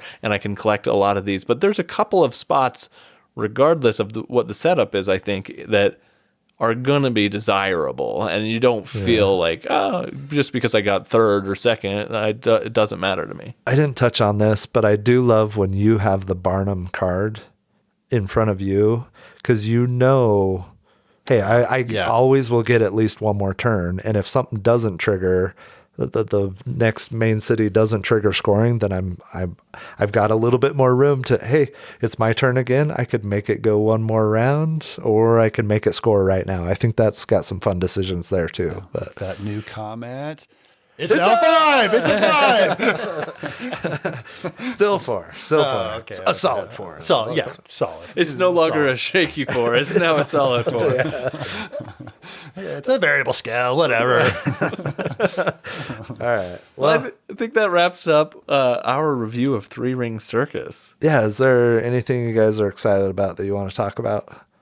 Yeah. So it's my birthday recently. I had a buddy. He was randomly at Target and saw Lorcana on the shelves. So he bought me a birthday present. I got 2 starter packs of Lorcana. Now, this is a blessing and a curse, right? Because I had no intention of getting into Lorcana, but he's going to get into it. He's going to start buying I mean, he's bought 2 starter packs and he's going to start buying boosters and stuff. So I gave one of the starter packs to my 10-year-old and I said, okay, this is yours. Or I said, which one do you want? She said she wanted this one, and opened it up, looked at all the cards.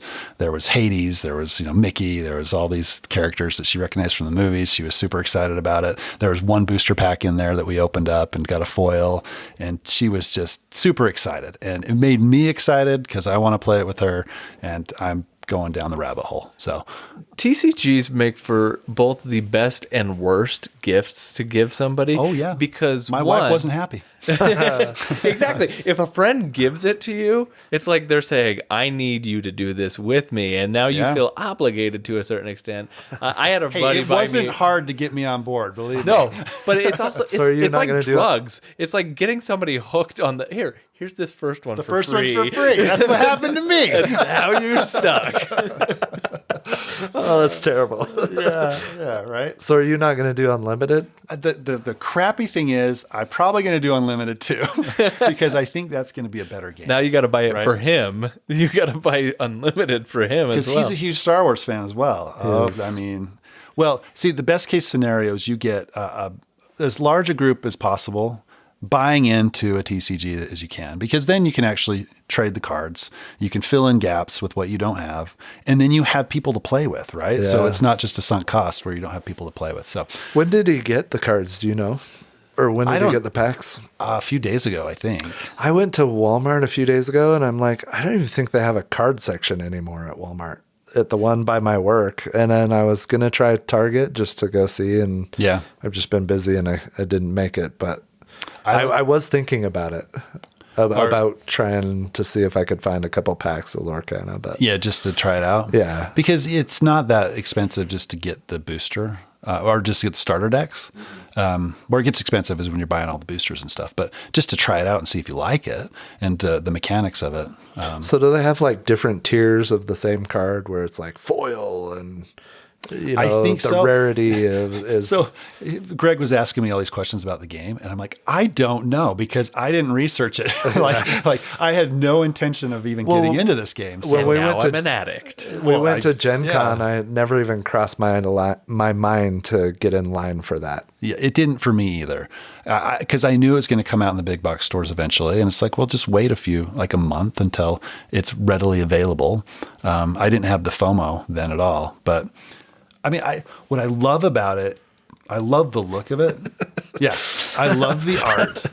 I love the subject matter. Like Disney, I mean, we're Disney fans. We like the movies. So, and the fact that I think it's geared more towards a little bit of a younger audience, and my kids can play it with me, I think is a huge deal. So, yeah, it's like crack. I know. Absolutely. And unless one of you idiots buys it for me, I think I'm safe from this addiction. Your kids are too young to really get Yeah, into exactly. it, right? I think I'm going to pass on Lorcana. I'm definitely going for unlimited. You went to Walmart to see if it was there.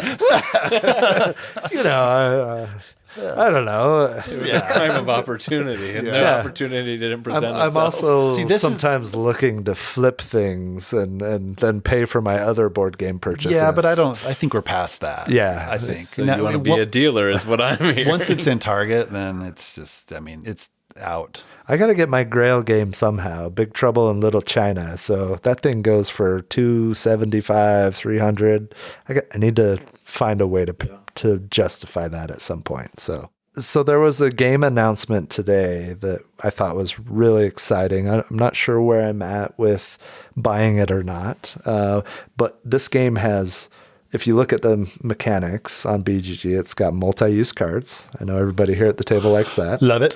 Tile placement, variable player powers, and worker placement. And this is Apiary from Stonemaier Games was just announced today. Yep.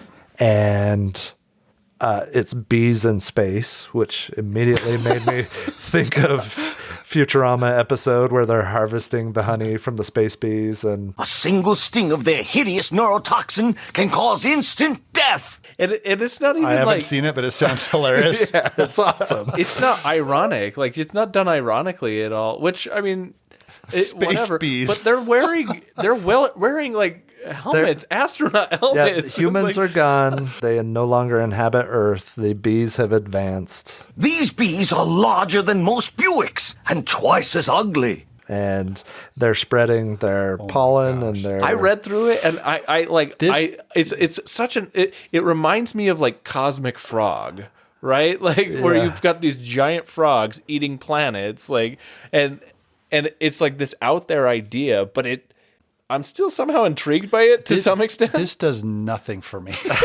I do like who wants a game about space bees? I Like, mean, the- I want that as about as much as I want a game about circuses. So yeah, I It's mean it's about the unique. mechanic, but I guess what I'm saying is the theme does nothing to draw me into. Yeah. like if and I don't. Who's the designer on this one? it's a new designer. I think her name is Connie Vogelman. Yeah. Okay, and the fact that it's a new designer, I mean, I'm probably gonna. For me, I'm gonna pass on this, but I hope one of you pick it up because, It's a Space Bees game. I would like to try it, It's, but it's just definitely tempting for me, but like after Pendulum, yeah.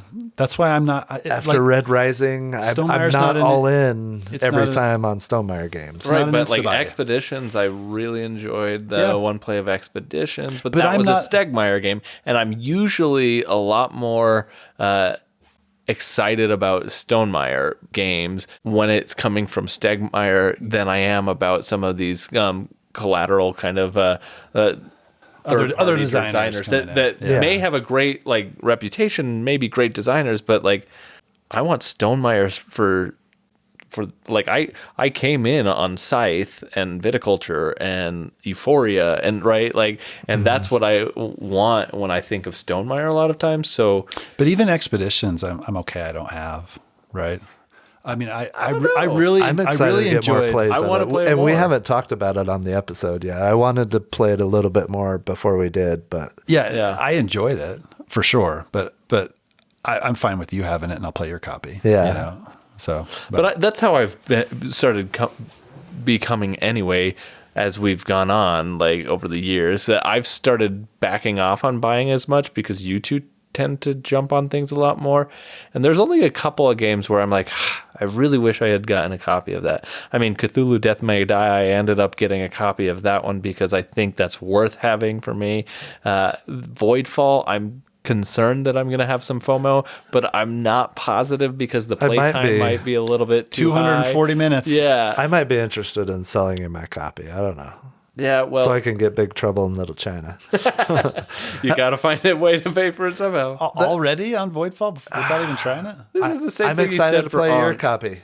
Four And yet I'm the only one that still has a And- copy of Ankh. And Carnegie. You we said talked this about about that. Carnegie and Ankh, and you're the one who you have copies of both of those. You haven't even opened your Carnegie yet. I haven't, but you still have yours, right? Maybe. Yeah. Going back to Apiary, a couple things. It made me want to go back and watch Futurama episodes to come up with Game designs. game themes and designs. Yes. Because I like to at least do mental exercises and go there sometimes. And the other thing, 1 to 20 possible different factions. And my immediate thought goes to Tapestry Yep. and how unbalanced some of those factions were, and Probably potentially still are with Yeah. even because there were new ones Oh, added. they absolutely are. I'm still playing Tapestry on BGA. I've played Tapestry more times than any other game. I'm well over 100 plays at this point on Tapestry on BGA. I'm in a game right now, and I don't have any expectation of ever really winning because You like, can't in that game. because It's I'm like you can- whatever, but I enjoy the process of playing the game. I don't care that the game is imbalanced, at least in that case, especially Right. since I'm playing on BGA. Yeah. But it is a consideration in something like Apiary, like where are But these factions going to be? It's not a imbalanced? Stegmeyer design. Though. Yeah. So it's a different designer that could. I mean, it could be more balanced. Well, and then there was the expansion for Tapestry, Fantasies and Futures. It added 10 new civilizations. I had no desire. Yeah. But they looked really cool. I want to try them. I have it. We just haven't played on table since then. But it just makes me Yeah, but they wonder a little immediately bit. had to rebalance those after they came out too, didn't they? Like, Right, there's more like balancing in all of those. I thought maybe at some point there he's going to issue his final. He's collected a ton of data. Like He BGA alone has given him a ton of data on the balancing of these factions, and they've come out with multiple like fixes and adjustments. Why for is all he? of them, It seems like he's the only one that really does that to that degree. I agree. Right? I don't know of any other. Is there any publishers. other designers that are constantly rebalancing? I mean, it's cool. It's really cool that he does that. I don't Is think. it? Okay, I wanted to be positive, but No, I like that he's trying to improve his game constantly. right. He's not just Yeah. releasing it and all right, I'm done. Right? Yes. He recognizes their issues and he's trying to fix them. Yes. Yeah. And Tapestry, It's got a following. Like it still has a lot of people Oh playing. yeah. You know, and we've I- talked about it. It's an enjoyable game to play. yeah, I've gotten to the point where I don't really care whether or not I win the game. Kind of like you were saying, right? It's how well I can do and how much fun I have playing it is independent of whether or not I lose by 250 points. Which is completely possible. Yes. But I guess what I'm saying is I can't imagine that if it's not selling copies for Stonemaier Games, why would he be investing more development into it? Well, I think it is selling. I think it is selling. Yeah, for sure. Yeah. So It's just, I mean, it's just weird that it's constantly being rebalanced. But, you know. yeah, I can't think It's of a fun another game. game or publisher that does it Yeah. in that to that extent. So we'll see if that happens if it's new. Yeah. So anyway, check out Apiary. Go look at it. I think October 5th or something is when the pre-order opens or somewhere around that time, Kwanchai Moria did all the which art. is beautiful. I do love how they announce a game and then it's available. Relatively quickly. Within a month or two. Yeah. That's awesome. I do like that too. Yep. Yeah, agreed. I have one that I am excited about that I ordered. So recently I ordered a game about a week ago from an online game store that I'd never used before, Tabletop Merchant. They had a deal of the day for Endless Winter at $40. So I paid $50 to get this game with shipping, and it arrived yesterday. I think this may be the quickest I ever got a game off my shelf shame of this weight. I got it yesterday evening. Like I got it home around 6 p.m. I unpackaged it, sorted it, then I set it up all between like getting my kids ready for bed and stuff. And then I read the rules and I played the game and I played through a whole solo game. I had to read the rules for the main game and then a rule book for the solo, and I played through it solo, and I'm excited to play this game more. I'm not ready to talk about like playing this game lately and my full experience with it because there's a lot more I want to experience, but I do want to give a shout out to Tabletop Merchant because not only did they have a fantastic deal, but they gave me a handwritten note as a first time like buyer from their shop. They said, "Hey Tyson," and it was not like a short little thanks, like it was a whole paragraph about, we love Endless Winter, we love this designer, we think the Miko's art is great, and we think you'll really enjoy this too. If you have any questions, like they wrote half a page handwritten on my receipt, and I was very impressed by the service I got from this online game store. So I wanted to shout them out and then express my excitement for Until this. you said handwritten, I thought maybe they were using ChatGPT, but No, it was handwritten. So like maybe they Nice. did use ChatGPT and then just wrote it down by hand, but no, it was very thoughtful, and I appreciated cool. the extra effort that they put into this. And honestly, like when I looked at this game, it for $50, I don't know how they're making any sort of money on this game. Well, $40 really, because $10 was to shipping. Well, see, they're giving you a deal, so you go order from them again with a handwritten note. You're yeah. probably going to buy more This from is them. like Lorcana crack kind of stuff. Right. Yeah, they got their hooks in you now. I'm excited to play this one. There are times on our Discord server where someone will mention a game that's crowdfunding or there's a deal, and I'll be like, Tyson, buy it. And usually you're like, no, Not a chance. no. And then, but on this one, you were like, okay. And I'm excited to try it out. It's one that I've been interested in. I did, and I think it was partially because I had just not been I decided not to buy Ascendancy, so all the money that I had allocated. We've got to the final Ascendancy- answer on Ascendancy. Yeah, it finished. They funded. Well, is it it final? was- Final? There, you can probably You can late pledge. Late late pledge. pledge. Late but pledge. There's still chance.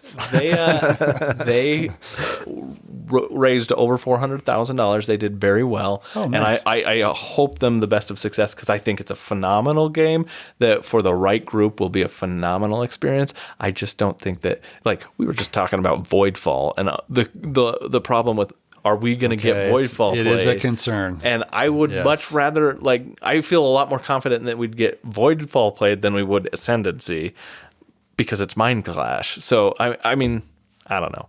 So I am excited about Endless Winter, all said and done, even though, all these other things I'm also excited about. It's awesome. All right. Cool. I think that about wraps it up, right? Yeah. Yeah. Yeah. Definitely. Yeah. Let's go play some Fractures of Time. Let's do it. We need man. to time travel to be able to play it, so... We do have to get that. I think that's going to be a priority. Hey, if you made it this far into the episode, give us a like on Apple Podcasts or whatever platform you use to listen to. We appreciate you listening. We hope you had a good time listening to us. Yep. Also, Tyler's getting hungry. Please buy him some eggs on buymeacoffee.com. Yes. That is a way to support the show. All joking aside, it would be very helpful, and we appreciate all the donations we get.